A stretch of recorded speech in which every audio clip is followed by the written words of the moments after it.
अस्सलाम वालेकुम। अब जंग ज़मीन से ज़मीन पर नहीं, फ़िज़ा से फ़िज़ा में नहीं, बल्कि खला से खला में लड़ी जाएगी। और इस मंसूबे के लिए अमेरिका ने 175 अरब डॉलर मुख्तस कर दिए हैं। यह मंसूबा 2029 में मुकम्मल होगा और अमरीकी सदर बहुत पुरुमीद हैं कि इसके ज़रिए अमरीका दुनिया में अपनी दिफाई बालादस्ती कायम करने में कामयाब हो जाएगा। पाक भारत जंग के बाद जिस तरह से जंग की हिकमत अमलियों में तब्दीलियाँ आई हैं, तो ये अमरीकी फ़ैसला बहुत अहमियत का हामिल है।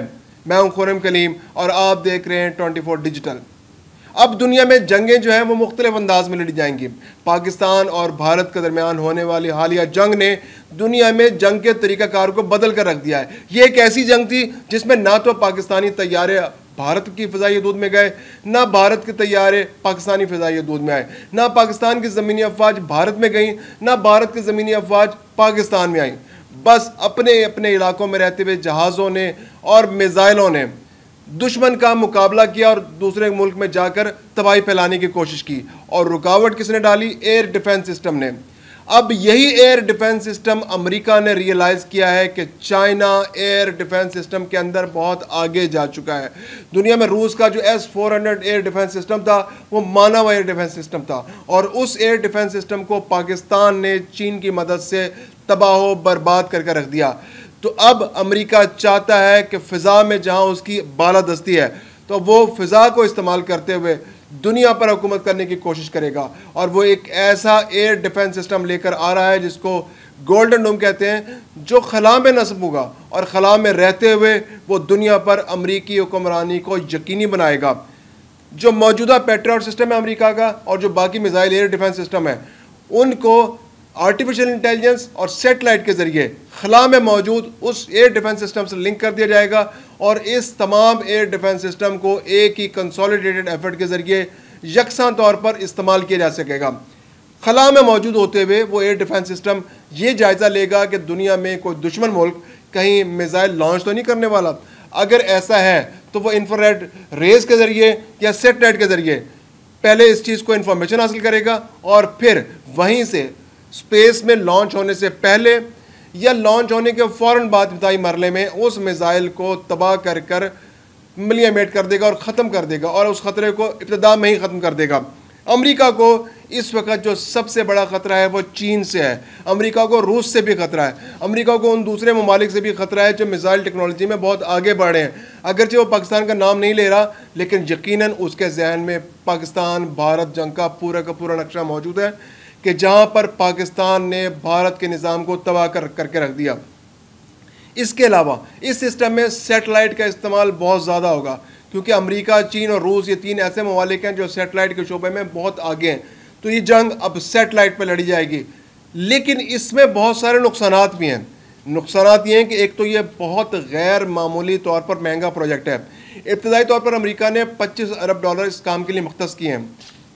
दूसरे मरहले में इसको 175 अरब डॉलर तक लेके जाया जाएगा और उम्मीद की जा रही है कि आने वाले दिनों में ये 550 अरब डॉलर का मंसूबा होगा और ये हवा में मुअल्लक होगा। कनाडा ने भी अमेरिका से फरमाइश किया कि हमें भी इस मंसूबे में शामिल कर लें। अमेरिका ने इस बार कहा है कि भाई शामिल होना है तो पैसे निकालो और मंसूबे में शामिल हो जाओ। और अगर ये मंसूबा कामयाब होता है तो यकीनन यूरोपीय यूनियन और यूरोपीय ममालिक के लिए भी एक तरगीब होगी कि वो अमेरिका के साथ इन्वेस्टमेंट करके इस मंसूबे का हिस्सा बन जाए, क्योंकि अमेरिका ख़ित्ते में और खला के ज़रिए जो बालादस्ती कायम कर रहा है और यूरोप और बरतानिया हमेशा से अमेरिका के पार्टनर रहे और कनाडा भी अमेरिका का पार्टनर है, तो वो यकीनन चाहेंगे कि रूस और चीन के मुकाबले में वो अमेरिका के साथी बने।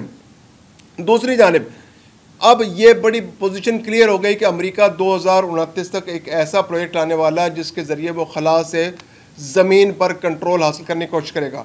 तो अब अमेरिका के वो मुल्क जो अमेरिका के मुकाबले में अपनी पोजीशन को मुस्तहकम करना चाह रहे हैं, उनके पास भी एक स्ट्रेटजी आ गई कि वो अमेरिका के इस मंसूबे को नाकाम बनाने की कोशिश करेंगे। जैसे 2019 में इंडिया ने ऐलान किया कि वो राफेल तैयारे ख़रीदेगा, तो 2019 से लेकर 2025 तक पाकिस्तान को मौका मिल गया कि वो राफेल तैयारों को न्यूट्रलाइज करने के लिए अपनी स्ट्रेटजीज बनाए। तो उसने पाकिस्तान ने चाइना के ताउन से ऐसे मिसाइल हासिल किए, ऐसी टेक्नोलॉजी हासिल की, ऐसे रडार सिस्टम बनाए, ऐसे एयर डिफेंस सिस्टम बनाए कि जिन्होंने राफेल को हवा में तबाह करके रख दिया।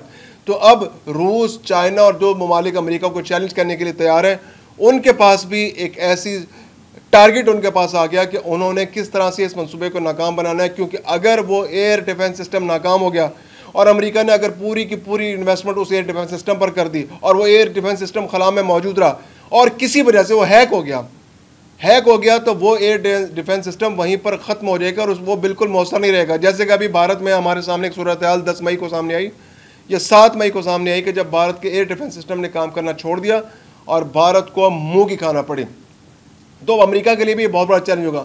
दूसरी बात यह कि जिस तरह पाकिस्तान के हैकर्स ने पूरे सिस्टम को इंडिया के अंदर हैक कर लिया, तो अब दुनिया भर के हैकर्स के लिए चैलेंज होगा कि वो इस सैटेलाइट सिस्टम को हैक करने की कोशिश करें, क्योंकि अगर वो इस गोल्डन डोम प्रोजेक्ट को हैक कर लेते हैं तो जो हैक करेगा उसकी हुक्मरानी दुनिया पर होगी। वो उस गोल्डन डोम प्रोजेक्ट को हैक करने के बाद अमेरिका के खिलाफ भी इस्तेमाल कर सकता है। तो अमेरिका को इस बात का बहुत शदीद ख़तरा होगा कि ये कहीं हैक ना हो जाए, क्योंकि इस मंसूबे को बनाने के बाद जो हवा में मुअल्लक होगा, खला में मौजूद होगा हैकर्स के पास, और ये भी दुनिया को पता है कि वह सैटेलाइट के ज़रिए लिंक्ड है, तो दुनिया के पास एक टारगेट होगा कि उसको सैटेलाइट को किस तरह से हैक करना है, उसको किस तरह से न्यूट्रलाइज करना है या उसको किस तरह से अपने मकासद के लिए इस्तेमाल करना है।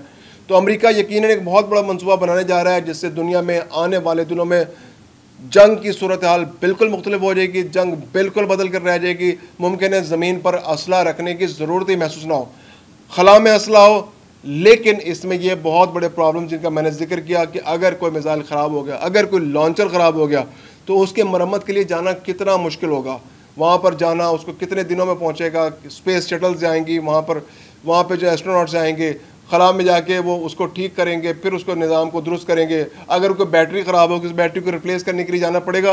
तो ये इतना महंगा शौक़ है कि जिस शौक़ को मुकम्मल करना मुमकिन है अमेरिका भी अफोर्ड कर सकता हो। और फिर दुनिया की जो बड़ी बड़ी कंपनीज़ हैं, जो एयर स्पेस कंपनीज़ हैं, जो रॉकेट लॉन्च करती हैं, या इसके अलावा जो असला साज कंपनियाँ हैं, वो भी फ्यूचर इन्वेस्टमेंट इसी प्रोजेक्ट के अंदर कर रही हैं। फिर दुनिया को भी राग़िब कर रहे हैं कि वो आएँ और हमारे इस प्रोजेक्ट के अंदर जो है सरमायाकारी करें। मज़ीद अपडेट्स के लिए देखते रहिए 24 डिजिटल। अब दुनिया में जंगें जो हैं वो मुख्तलिफ अंदाज में लड़ी जाएंगी। अब जंग ज़मीन से ज़मीन पर नहीं, फ़िज़ा से फ़िज़ा में नहीं, बल्कि खला से खला में लड़ी जाएगी। और इस मंसूबे के लिए अमेरिका ने 175 अरब डॉलर मुख्तस कर दिए हैं। अमरीकी सदर बहुत पुरुमीद हैं कि इसके ज़रिए अमरीका दुनिया में अपनी दिफाई बालादस्ती कायम करने में कामयाब हो जाएगा। पाकिस्तान और भारत के दरमियान होने वाली हालिया जंग ने दुनिया में जंग के तरीक़ाकार को बदल कर रख दिया है। एयर डिफेंस सिस्टम अमेरिका ने रियलाइज़ किया है कि चाइना एयर डिफेंस सिस्टम के अंदर बहुत आगे जा चुका है। जो मौजूदा पेट्रियट सिस्टम है अमेरिका का और जो बाकी मिसाइल एयर डिफेंस सिस्टम है, उनको आर्टिफिशियल इंटेलिजेंस और सेटेलाइट के ज़रिए खला में मौजूद उस एयर डिफेंस सिस्टम से लिंक कर दिया जाएगा।